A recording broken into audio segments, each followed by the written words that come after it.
Hello everyone, स्वागत है आपका हमारे चैनल एसएससी बुक एसबी में। दोस्तों, आज का हमारा वीडियो होने वाला है आरआरबी एनटीपीसी जीके जीएस के ऊपर। इसमें मैं आपको 100 क्वेश्चन कराने वाला हूं जो कि एग्जाम में पूछे गए क्वेश्चन है, जो कि एएलपी एनटीपीसी और ग्रुप डी में पूछे हुए क्वेश्चन है जीके जीएस के। तो चलिए अपनी वीडियो को शुरू करते हैं।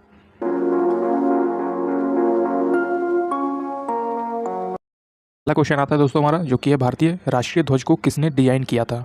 तो किसने डिजाइन किया था, उनका नाम है पिंगली वेंकैया। तो आप इनका नाम याद रखेंगे, इनका नाम है पिंगली वेंकैया, जिन्होंने जो हमारा राष्ट्रीय ध्वज है भारत का वो डिजाइन किया हुआ था। अगला क्वेश्चन है दूसरा हमारा, जो कि है भारतीय रुपए का चिन्ह किसने डिजाइन किया। जो भारतीय रुपए का साइन आप देखते हैं उसको किसने डिजाइन किया था, तो उनका नाम है उदय कुमार धर्मलिंगम। तो आप इन्हें इनका नाम याद रखेंगे कि उदय कुमार धर्मलिंगम ने भारतीय रुपए का चिन्ह जो है वो डिजाइन किया था। अगला है भारत के नेपोलियन के रूप में किसे जाना जाता है, मतलब भारत का नेपोलियन किसे कहा जाता है। तो वो कहा जाता है समुद्रगुप्त को कहा जाता है। तो आप इसे याद रखेंगे कि भारत का जो नेपोलियन है वो समुद्रगुप्त को कहा जाता है। अगला चौथा क्वेश्चन है हमारा, सीमांत गांधी या जो फ्रंटियर गांधी के नाम से किसे जाना जाता है। तो सीमांत गांधी या फिर फ्रंटियर गांधी के नाम से जाना जाता है अब्दुल गफ़ार खान को। तो आप इसे याद रखेंगे कि सीमांत गांधी या फिर फ्रंटियर गांधी के नाम से जाना जाता है अब्दुल गफ़ार खान को। अगला पांचवा क्वेश्चन आता है हमारा, जो कि है एशिया में पहला नोबेल पुरस्कार विजेता कौन है। तो एशिया में जो पहले नोबेल पुरस्कार विजेता हैं वो है रविंद्रनाथ टैगोर। तो आप याद रखेंगे कि एशिया में सबसे पहले नोबेल पुरस्कार किसे दिया गया था, तो रविंद्रनाथ टैगोर को दिया गया था। अगला क्वेश्चन है 6 हमारा, नेत्रदान में दानकर्ता की आँख में किस भाग का उपयोग किया जाता है। जो नेत्रदान होता है उसमें दानकर्ता जो आँख देने वाला होता है वो किस भाग का प्रयोग किया जाता है, तो कॉर्निया का उपयोग किया जाता है। तो आप इसे याद रखेंगे कि नेत्रदान में दानकर्ता की आंखों के किस भाग का उपयोग किया जाता है, तो कॉर्निया का उपयोग किया जाता है। अगला है 7वां क्वेश्चन, जो कि है विश्व पर्यावरण दिवस विश्व में कब मनाया जाता है। जो विश्व पर्यावरण दिवस है, वर्ल्ड एनवायरनमेंट डे, वो मनाया जाता है 5 जून को। तो आप इसे याद रखेंगे कि विश्व पर्यावरण दिवस या फिर वर्ल्ड एनवायरनमेंट डे ये सेलिब्रेट होता है 5 जून को। तो किसी भी ध्वनि को मापने के लिए डेसिबल का यूज़ किया जाता है। तो आप इसे याद रखेंगे कि डेसिबल जो है वो ध्वनि की इकाई है। अगला है 11वां क्वेश्चन हमारा, जो कि है स्वतंत्र भारत के पहले गवर्नर जनरल कौन थे। तो स्वतंत्र भारत के जो पहले गवर्नर जनरल थे उनका नाम था लॉर्ड माउंटबेटन। तो आप इसे याद रखेंगे कि स्वतंत्र भारत के पहले गवर्नर जनरल का नाम था लॉर्ड माउंटबेटन। अगला है हमारा 12वां क्वेश्चन, जो कि है भारत के पहले भारतीय गवर्नर जनरल कौन थे। जो भारत में पहली बार भारतीय गवर्नर जनरल का पोस्ट था वो दिया गया था सी राजगोपालाचारी को। तो आप इसे याद रखेंगे कि भारत के पहले भारतीय गवर्नर जनरल थे सी राजगोपालाचारी। अगला है 13 क्वेश्चन हमारा, जो कि है भारत रत्न पुरस्कार पाने वाले पहले विदेशी कौन है। तो भारत रत्न पुरस्कार पाने वाले पहले विदेशी थे अब्दुल गफ्फार खान, जिन्हें फ्रंटियर गांधी या फिर सीमांत गांधी के नाम से जाना जाता है।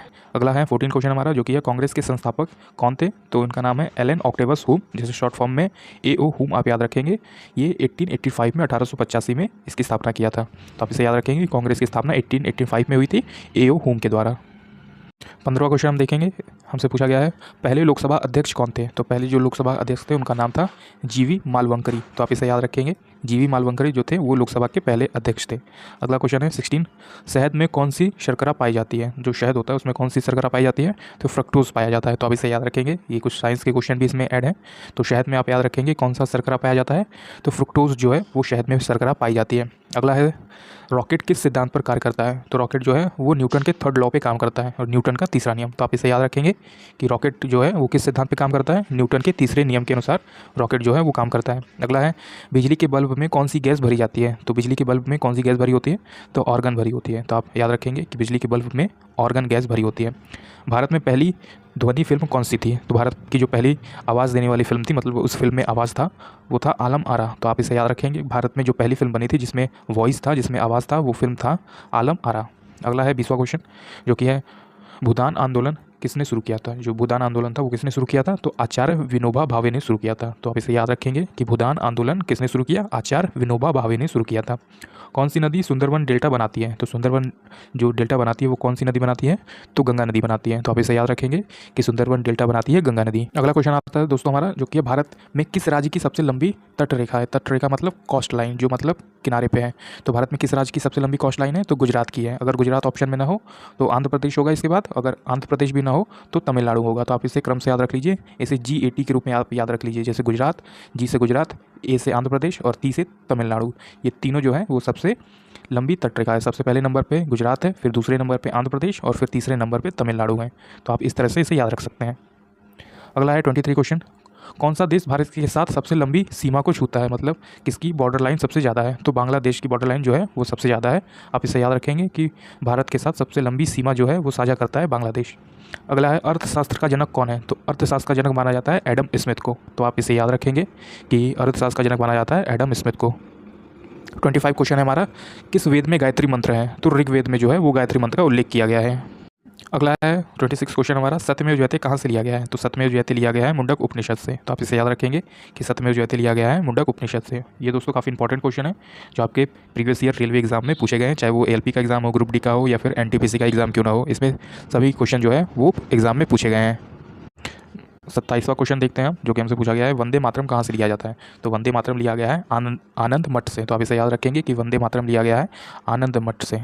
अगला है आनंद मठ किसने लिखा था, तो आनंद मठ लिखा था बंकिम चंद्र चटर्जी ने। तो आप इसे याद रखेंगे कि बंकिम चंद्र चटर्जी ने आनंद मठ लिखा था और यहीं से लिया गया है वंदे मातरम। तो आप इसे याद रखेंगे दोनों फैक्ट को।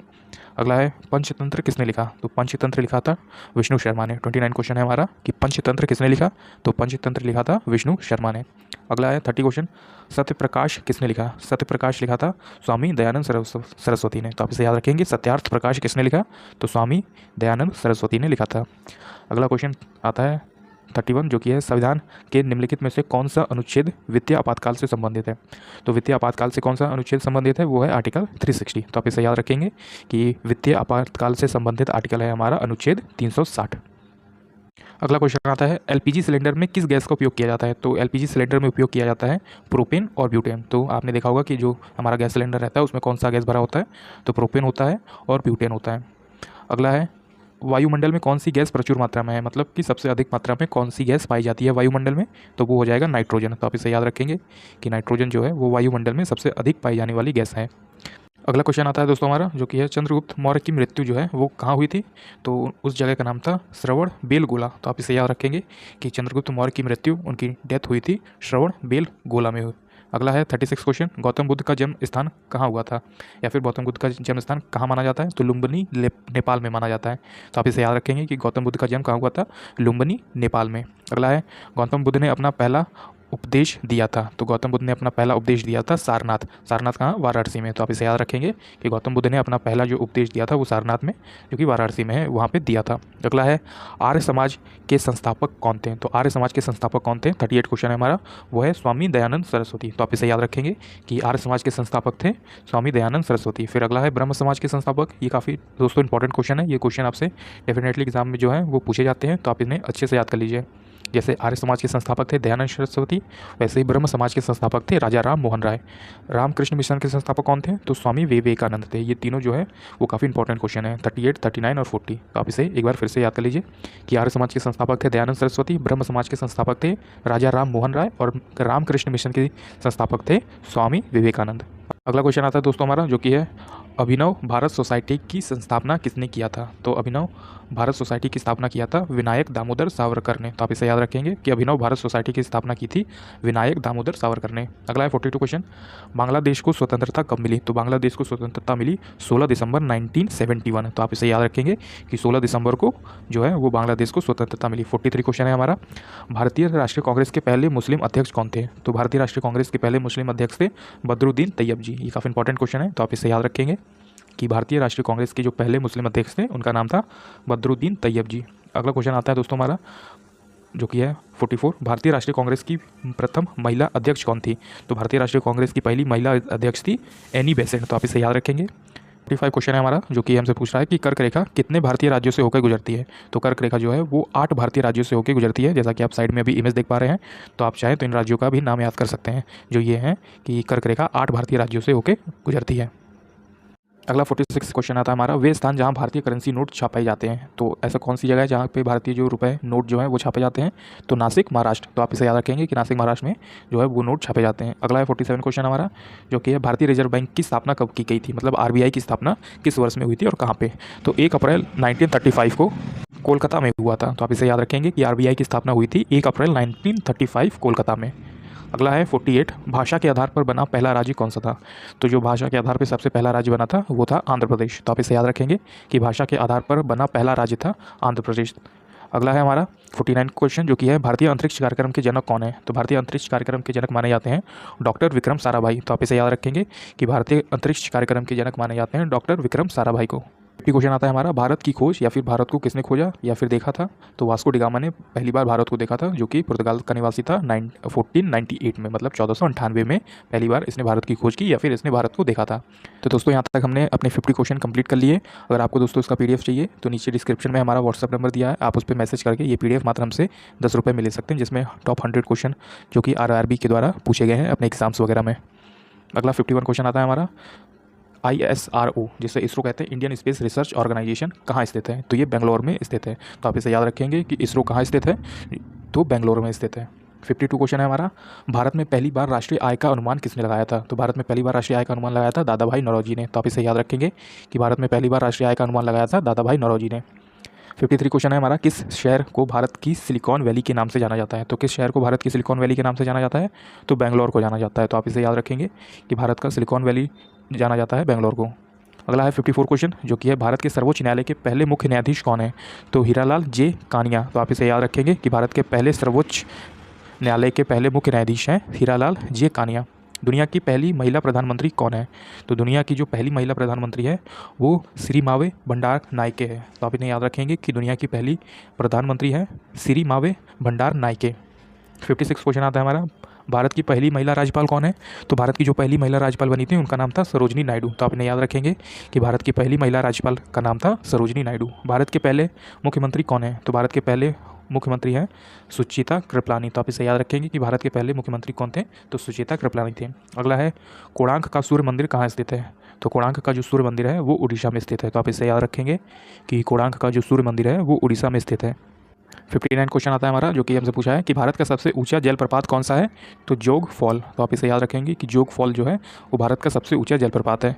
अगला है हमारा, गोबर गैस में मुख्य रूप में कौन सी गैस पाई जाती है। तो मीथेन पाई जाती है। तो आप इसे याद रखेंगे कि गोबर गैस में कौन सी गैस मुख्यतः पाई जाती है, तो उसका नाम है मीथेन। अगला है, प्लेन के टायर में कौन सी गैस भरी जाती है। जो एरोप्लेन होता है हमारा उसमें कौन सी, उसके टायर में कौन सी गैस भरी जाती है, तो हीलियम भरी जाती है, क्योंकि हीलियम गैस जो है वो सबसे हल्का गैस माना जाता है, इसलिए प्लेन के टायर में उसी गैस का उपयोग जो है वो किया जाता है।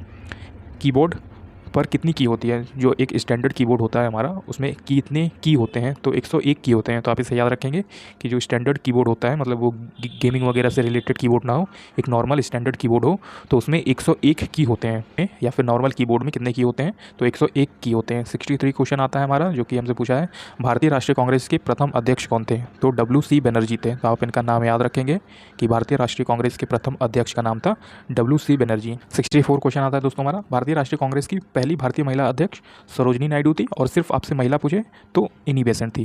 जैसे 65 क्वेश्चन में लिखा है कि भारतीय राष्ट्रीय कांग्रेस की प्रथम महिला अध्यक्ष एनी बेसेंट थी और प्रथम भारतीय महिला अध्यक्ष सरोजनी नायडू थी। तो ये दोनों क्वेश्चन काफ़ी इंपॉर्टेंट है। आपसे अगर भारतीय पूछे तो सरोजनी नायडू, और सिर्फ फीमेल में पूछे प्रथम महिला पूछेगा तो एनी बेसेंट हो जाएंगे। अगला है 66 क्वेश्चन, जो कि है अंतर्राष्ट्रीय न्यायालय कहाँ स्थित है। तो अंतर्राष्ट्रीय न्यायालय जो है वो नीदरलैंड के द हेग में मौजूद है। तो आप इसे याद रखेंगे, अंतर्राष्ट्रीय न्यायालय स्थित है द हेग नीदरलैंड्स में। अगला है, CFL का पूर्ण रूप क्या है। जो पहले हमारे घरों में CFL लगा होता था तो उसका जो फुल फॉर्म है वो क्या है, तो कॉम्पैक्ट फ्लोरेंस लाइट। तो आप इसे याद रखेंगे कि पहले कांच का जो बल्ब आता था वाइट कलर का, उसे CFL कहा जाता था, तो उसी का जो फुल फॉर्म है वो कॉम्पैक्ट फ्लोरेंस लाइट है। अगला है 68 क्वेश्चन, जो कि है शुद्ध जल का pH मान होता है। तो शुद्ध जल का pH मान कितना होता है, तो 7 होता है। 69 क्वेश्चन आता है हमारा, आवर्त सारणी में कितने समूह और आवर्त हैं। तो 18 समूह हैं और 7 अवधि है। तो आप इसे याद रखेंगे कि आवर्त सारणी में 7 समूह हैं और 7।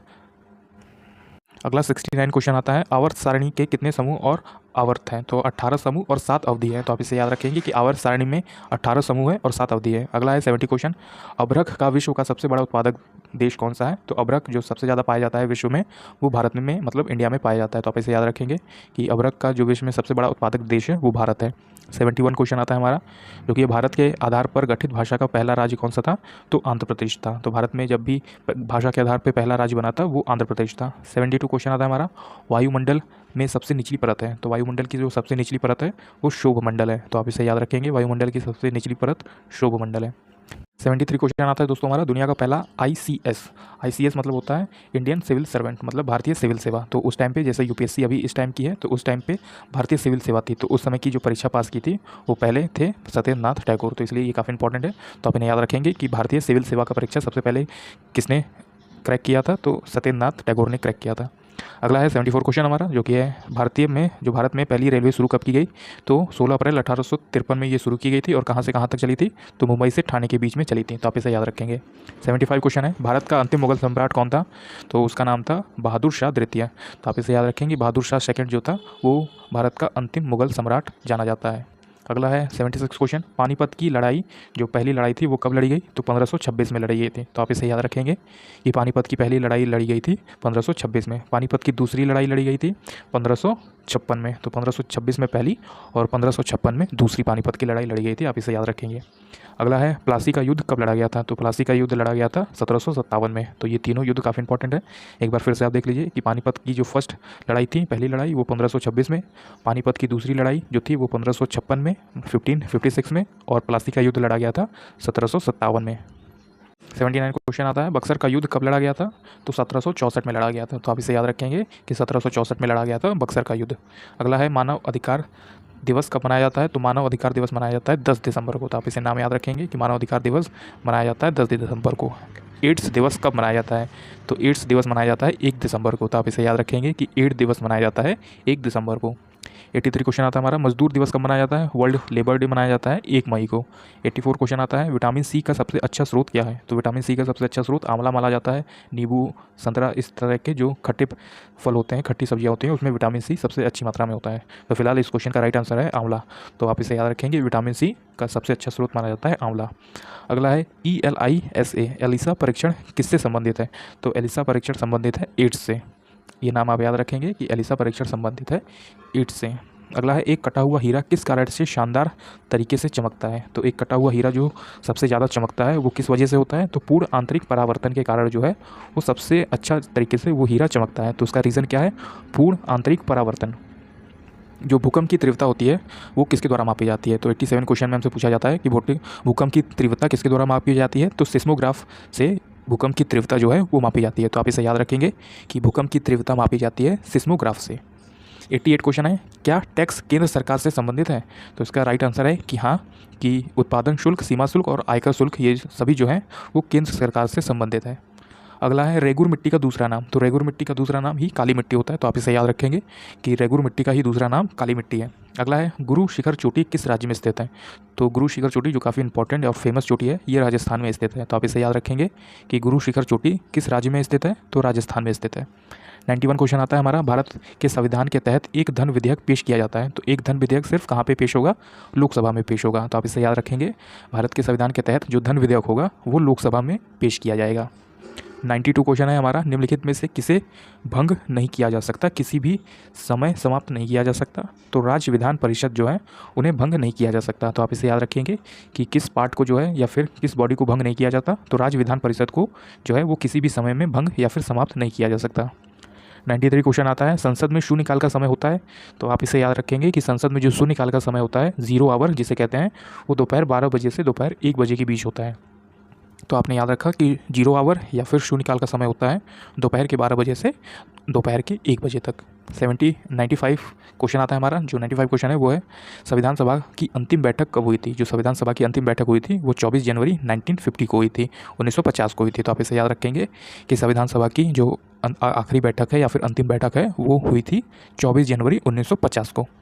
96 क्वेश्चन आता है, संविधान सभा द्वारा भारत के राष्ट्रगान को कब अपनाया गया, तो ये काफ़ी इंपॉर्टेंट क्वेश्चन है जो एग्जाम में पूछे जाते हैं, तो 24 जनवरी 1950 को ही राष्ट्रगान को अपनाया गया, तो आप इसे याद रख लीजिए कि संविधान सभा की आखिरी बैठक और संविधान सभा द्वारा भारत के राष्ट्रगान को एक ही दिन अपनाया गया था, 24 जनवरी 1950 को, तो आपने याद रखा कि संविधान सभा की जो आखिरी बैठक थी और संविधान सभा ने जब राष्ट्रगान को अपनाया वो दोनों डेट सेम थी, 24 जनवरी 1950।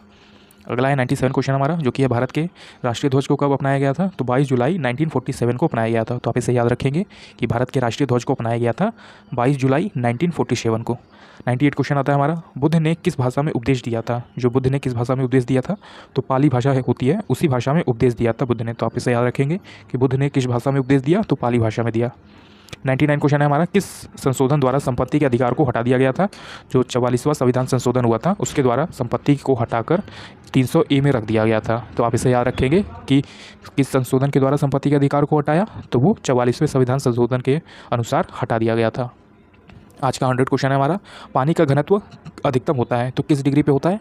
तो 4 डिग्री सेल्सियस पे जो है वो पानी का घनत्व सबसे अधिक होता है। ये काफ़ी इंपॉर्टेंट क्वेश्चन है, आप इसे याद रखेंगे कि पानी का घनत्व सबसे अधिक होता है 4 डिग्री सेल्सियस पे।